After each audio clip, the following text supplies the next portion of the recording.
ariko reka nkwereke nibura kimwe muri byo. Iyi ni inkovu.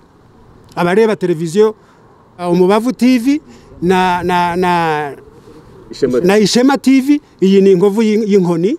Urukingo nguru, urukingo murarubona, hatazagira uvuga ngo ni urukingo. Uretse ibyo mvanyemo agafukamunwa nasamye, urabona ko hano nta menyo arimo. Iyi ni inkovu, hano hari inkovu na hano hari inkovu. Torutire mu magereza zirahari, kandi ntabwo urukiko rujya rubitegeka igihano umuntu aba agiye gukora muri gereza.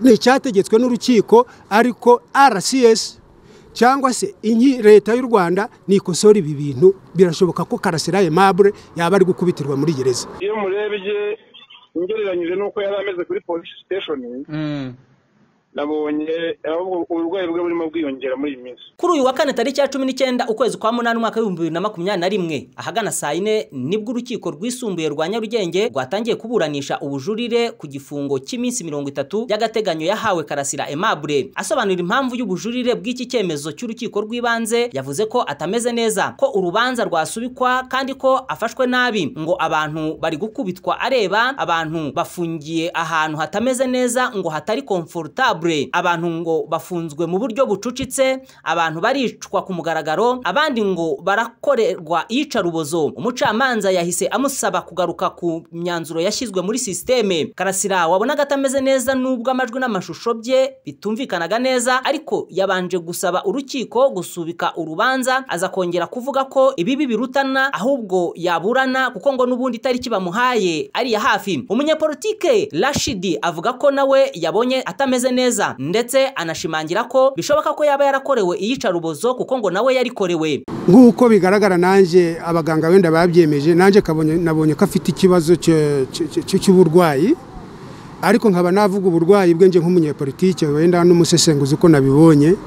Yarwaye gukunda abantu cyane, yagize ikibazo cy'ihungabana, ariko mu byo yisobanuyemo wabonaga yabanje kuvuga ati jewe ntago ndumva ntameze neza, ariko aho yemereye kuvuga yatangiye avuga ati muri gereza abantu bariho nabi, ati abantu bafite hahamuka, atarimo abantu bafite ibibazo by'uko batsindagiranye, abantu bakubitwa. Wumva ko muri we arwaye ikibazo cyo gukunda abantu. Hari niko navuga, tubona ko hari abasazi barwara indwara y'amahane akarwara rwana, tukabona ko hari n'abasazi barwara indwara yoroheje ntagira amahane. Ntago ari umusazi, ariko depression afite mu mutwe nuko ikibazo cy'amateka y'igihugu yagize gisa naho cyamurwajije gukunda abantu cyane no gushaka kubavuganira, gusa nyine agira ikibazo cy'ihungabana yagize. Karasira yavuze ko harimo abantu bakubitwa, nanje narakubiswe. N'ubu washaka namwereka inkovu, ariko nanje narakubiswe. Ibintu byo kuvuga ngo muri gereza nta torutire, iyicarubozo ntirusaza. Iyicarubozo ntirusaza, ariko nje nk'umunyepolitiki ushaka kubaka igihugu ngo tukomeze tugire amahoro, tubane neza mu mutekano, ntago ngiye kurega, ahubwo ndemera kuba fondation kugira ngo nibura igihugu tucubakeho. Ejo bundi bashizeho Minisiteri y'Ubumwe bw'Abanyarwanda, ntago twazagira ubumwe Isaac Munyakazi aburana ari hanze, noneho Aimable Karasira aburana ari mu bihano, na Evode Uwizeyimana wavuzwe n'umukuru w'igihugu ko yahiritse abantu kandi byarabaye ye kuburana. Icyo kintu ndasaba ko Abanyarwanda munyemerera nje nk'umunyepolitike mbe fondation, wenda nzaceceke kuri torutire nakorewe. Biriya bintu birahari inshuti, wenda ntago ndambara ubusa, ariko reka nkwereke nibura kimwe muri byo. Iyi ni inkovu. Abareba televiziyo Umubavu TV na Ishema TV, iyi ni inkovu y'inkoni. Urukingo nguru, urukingo murarubona, hatazagira uvuga ngo ni urukingo. Uretse ibyo mvanyemo agafukamunwa nasamye, urabona ko hano nta menyo arimo. Iyi ni inkovu, hano hari inkovu na hano hari inkovu. Torutire mu magereza zirahari, kandi ntabwo urukiko rujya rubitegeka igihano umuntu aba agiye gukora muri gereza. Ni cyategetswe n'urukiko, ariko RCS cyangwa se leta y'u Rwanda nikosora ibi bintu. Birashoboka ko Karasira Aimable yaba ari gukubitirwa muri gereza. Umwunganira mu mategeko Maître Evode Kayitana nawe ashimangira ko atameze neza, kandi ko uburwayi bwe bwiyongereye ubwo yageze muri gereza ya Mageragere. Kubijyanye nuko Karasira yaba yarakubiswe, umwunganira mu mategeko avuga ko ntabyo yamubwiye, ko ahubwo ngo yabonye abandi bakubitwa ndetse abantu ngo banicwa muri gereza, akaba nta bimenyetso abifitiye. Impamvu ya mbere ni impamvu ya buriya burwayi bw'agahinda gakabije afite, bita depression mu Gifaransa, kandi na muganga wa CHK yemeje ko afite depression sévère, hanyuma tukavuga yuko tubona mu gihe muganga yemeza ko umuntu arwaye indwara y'agahinda uwo muntu akwiye kuvurwa aho gufungwa. Ibindi bizakurikira wenda mu rubanza rukazakurikira ariko arimwo avurwa aho kuba afunze. Oya ntacyo nzi kugeza ubu ntabwo arigera amubwira ko wari wamukubise. N'ibyo by'abantu bapfuye cyangwa bageze gute yabivugiye hariya nanjye nuko nabyumvise ntabwo tugiye tubiganiraho mbere. Ntabwo mwigize mubiganiraho? Oya nanjye twaganiriyeho mbere. Twaganiriye ibye bamubwira uburwayi bwe ko diyabete yiyongera kandi igikoma cya hariya kiba kirimo isukari. Mugira inama yo kutazongera kukinywa ko umurwayi wa diyabete aramutse anyoye ibintu birimo isukari isanzwe yo mu bisheke ko atamara umwaka ahita apfa. Ariko ibyo gukubitwa ntabyo yigeze ambwira, ariko nta nubwo yavuze ko yamukubita, ahubwo yavuze ko hari abandi bantu bagiye bakubitwa cyangwa bakubitwa. Mbese avuga ati ahantu nanjye bazahankubitira, ahantu nta mutekano uhari hameze nabi, niko yavugaga, ariko ntabwo yigeze avuga ko bamukubita, ntabwo yabivuze. N'abavuga ngo barashwe cyangwa bapfuye ntabwo nubwo nibuka n'amazina yabo ntabwo yigeze avuga ko we bamugiriye nabi. Ibindi yavuze byahariye gusa. Ntabwo ari ugukinisha urukiko, ahubwo ni ikimenyetso nyine cy'ubwo burwayi. Kandi muri iyi minsi iyo murebye ngereranyije n'uko yari ameze kuri police station, nabonye ahubwo uburwayi bwe burimo bwiyongera muri iyi minsi.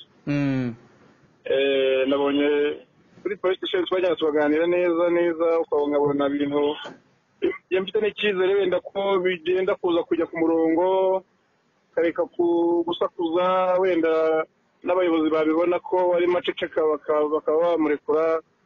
Ariko noneho babona yuko noneho rwose afite ubukare bwinshi cyane n'ubukana, donc urabona ko bya bintu bye byose byongeye kuzamuka. Nyuma y'uko ubushinjacyaha buvuze ko nta shingiro abamwunganira bazanye, bwashimangiye ko akomeza gufungwa by'agateganyo. Karasira yasabye kujya Indera iminsi 7, umucamanza musaba gutanga ibisobanuro byo kujya Indera iyo minsi 7.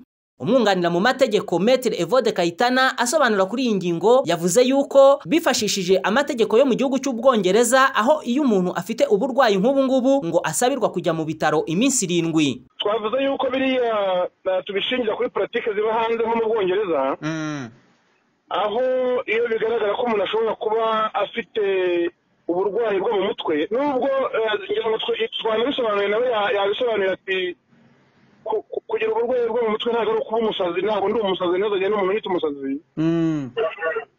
Atari ko uburwayi bushingiye ku gahinda gakabije bubaho, kandi abaganga barabwemeje, bushobora gutuma umuntu rimwe na rimwe avuga ibintu atari yateganyije cyangwa se atanibuka.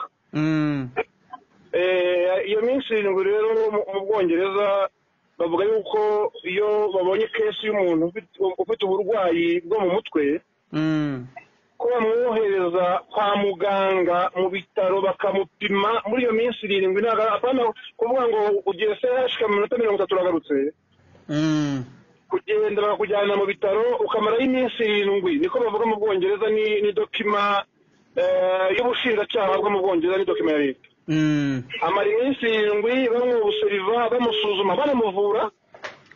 Yego. Hanyuma muri iyo minsi 7 bagakora raporo, bakavuga ati ese uyu muntu afite uburwayi bwe bushobora gutuma adahanwa, ese butuma agabanyirizwa ibihano, ese butuma ahanwa, ese buhuriye hehe n'icyaha yaba yakoze cyangwa ashinjwa.